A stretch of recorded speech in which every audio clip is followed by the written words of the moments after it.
মেলায় ঢুকে যে জিনিসটির মধ্যে আমার চোখ আটকায় যায় তা হলো এইগুলি। আমার খুব শখের জিনিস এগুলো, আমার মতো অনেকেরই এগুলো খুব পছন্দের। এখান থেকে যা ভালো লাগলো নিয়ে নিলাম। এরপর বিশেষ আকর্ষিত একটি স্থান হচ্ছে এই নৌকাদল। এখানে আমার দূর থেকে দেখতেই অনেক ভালো লাগে, কিন্তু চড়তে ভীষণ ভয় করে, তাই এখানে ওঠা আর হলো না।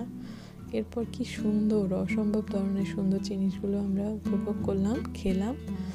এরপর এখানে একটি খুব সুন্দর অনুষ্ঠান হচ্ছে, কিন্তু অনেক লোক এবং ভিড় থাকার কারণে আমরা পাশ থেকে কিছু সময় উপভোগ করলাম। আপনারা দেখতেই পাচ্ছেন অসংখ্য লোকের মাঝে আমরা উপভোগ করতেছি এই অনুষ্ঠানটি। অনেক ভালো ছিল প্রোগ্রামটি। তারপর ভাবলাম ফুচকা না খেলে কি হয়, মেলার সার্থকতা তো হচ্ছে ফুচকা, তাই আমরা ফুচকা খেতে বসে পড়লাম এবং এখান থেকে একটি ফুল